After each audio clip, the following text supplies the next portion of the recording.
Good morning, good afternoon, good evening. I'm Dr. Elton GPA, and I'm really grateful today to welcome you guys to our YouTube channel.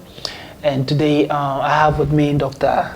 Kuzi. So today we're going to be discussing a stigma associated with the entire referral process. So once again, I'm Dr. Elton GPA, the CEO of Referral, and I'm Dr. Akins Kuzi. I'm the CIO of Referrals. Okay, all right. So Dr. Akins, I'm really grateful to have you today. So we're going to be discussing the stigma surrounding our entire referral process. So far, what are some of the experiences, or what do you think are some of the causes that are related to the stigmas related to our referral process? I think you can, group them or categorize them, into like major categories, like patient, stigmas associated with the patient and their relatives, and then you can have, those that doctors or even the referring physician has, and so I think the main ones will be probably from the patient and relative aspect. Yeah, I think that's one of the major ones. Right. Yeah. Right. So from my experience, I would say common one you will always, or I have experienced, is with patient and their relatives thinking that because you are referring them to another facility, it means that the patient's condition is worse. It's worse. And therefore they are, then therefore they have like a worse prognosis and they are going to die wherever they are going to. Right. I think it's something that is circulating around. People are sharing all stories, and people are, people have heard their neighbors say this, their friends say that, and all of that is equivalent to referral means poor prognosis and bad outcome and all of that. Yeah. But it doesn't necessarily mean that's not what it means. I mean, a referral just means that whoever is taking care of you now has either run out of resources or mental capacity. He's not a specialist in wherever or what condition, whatever condition you have, and therefore is referring you to another facility, or they don't have resources to even take care of you. Referral should mean a good thing. It should mean that whoever is sending you out there is looking for your good, and that's why they are sending you out. Exactly. So for instance, you can go to a facility, you can take your child to a facility, a pediatrician is seeing you there, but there are certain things that they want to do, but they don't have. And so they will end up referring you to another facility to go and see another pediatrician there.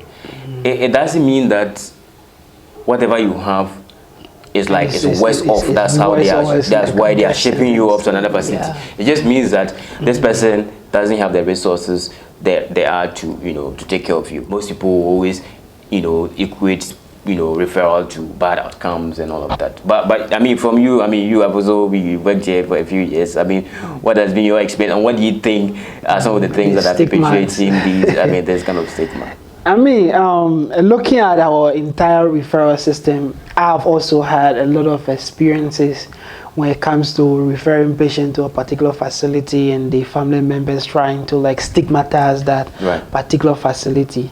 So I think the stigma associated with sending patients to a particular facility, I think it has to do with lack of education. Let me just put it that way. People are now kind of like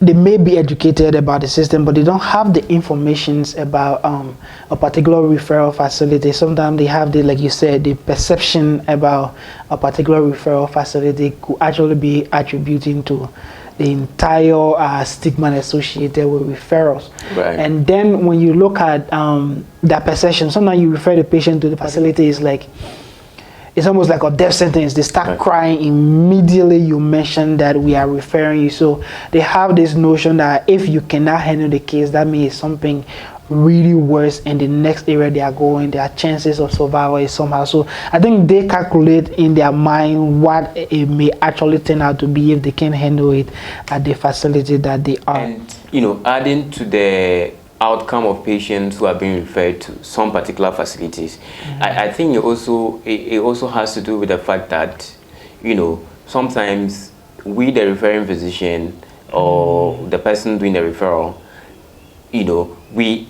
it's not our intention to do it, but it happens. And so sometimes we end up referring cases that are worse off. So for instance, in some in the very developed countries where you have like palliative care centers. Yeah, when a patient is a palliative case, this is a case you discuss with relative, they know that it's a palliative case, and you are sending the person to a palliative care center. They are not going to a hospital, But here, it looks like, our hospitals are the same places as our palliative centers. And so you end up sending a palliative case to a hospital. And so you end up having some hospital receiving these sort of palliative cases all the time. And so patients go there, and of course they are palliative cases, they are terminal cases, and they pass on. And so now people now assume that, it's because they send them to that place. No, but right from the beginning, you knew the outcome of this case before the patient went there. And so sometimes I want to contribute to it. Contribute. So the people who are sitting, they don't know, especially the relatives. The relatives might know because they are close to you, and so maybe when you are counseling the patient, you counsel them together with the relatives. So they might know that, okay, you've already told them about the outcome of this case. But the people who came to visit, they don't know. They saw is that, a patient, yesterday we went to see him, he was talking, we all chatted, then I sent him to this facility, and then the following day we said that he's passed on. But they don't know the prognosis that even the course. I'm not cutting off. Even the course of the referral, what diagnosis they are referring this patient, they have no idea. Right.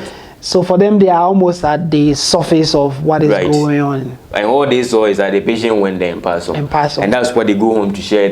Among the people in the community, that whenever I send somebody here, the person always dies. Yeah. And so now, when you want to refer a patient to a particular facility, you have that, stigma around, and then they are going around telling the relatives that they shouldn't go, this place is like this, like that. In addition to they thinking that the patient is worse off, the other thing is that they sometimes feel like you, the person referring them, like why you don't know your staff. Yeah, you don't know your staff, and or you are lazy. You are lazy. Yeah, definitely. They feel like this doctor, he doesn't know what he's doing. That's why he's sending the patient away. I think at the ER, I was actually on duty. I was just passing by, and the whole place was, they had like this mass casualty, and then the whole ER was full. And so they called everybody to, all hands on deck, and then all came. And then so there was this case that, he needed like an open fracture. We didn't have an orthopedic surgeon. Yeah. He needed to see an orthopedic surgeon. So we did everything, splinter, So we're like, okay, the nearest place is, the regional hospital. And then they were like,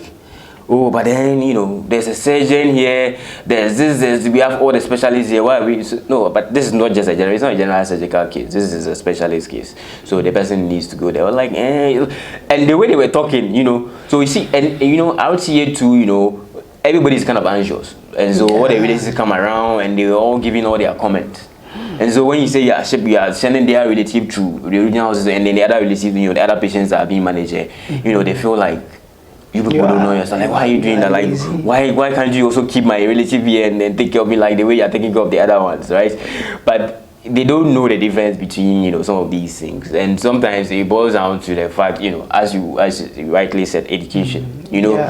All they see is that a doctor is a doctor, and you should know everything. It's now that a few, we now have a lot of people who have, gone to school, and they actually understand who a specialist is, and what kind of care they give, and everybody comes out from school, basic stuff that we can do, but we have specialists for various. I think also when you look at it at the other angle, it seems like sometimes doctors to usually wait when the case get critical, something really critical, and then they push the case to a bigger facility, knowing very well that the prognosis is, the outcome of this patient is obvious, but they will do everything possible to push this patient away. And once this patient is pushed away, goes there and pass on. So with that being said, it seems like certain facility will be accepting most of the bad cases, let me just put it that way. And once you accept most of those bad cases, you increase your mortality rate. So relatives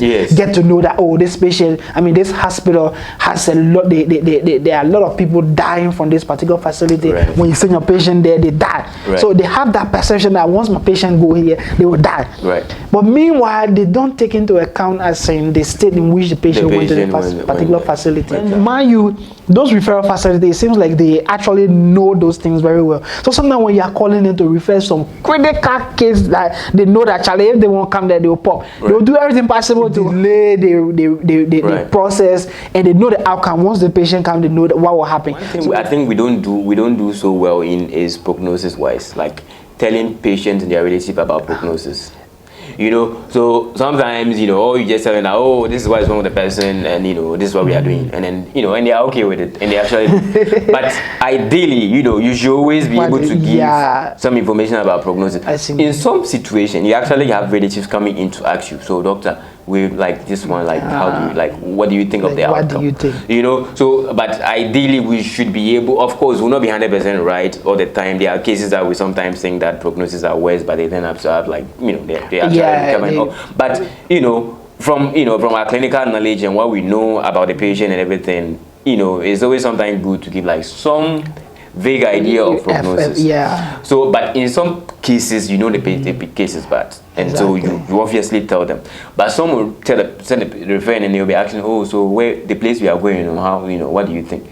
And then they'll say, oh, you go, the patient will be fine, because they know that if they don't see it, sometimes they believe if they don't tell them that they won't take the patient there. Because for instance, definitely they won't do. I've had similar experiences, like a lot of them, they will never. Exactly. So the referring physician will now create this impression that once they go to this facility, the patient will be better. And then they go there and the patient doesn't get better. 2 days and the patient dies.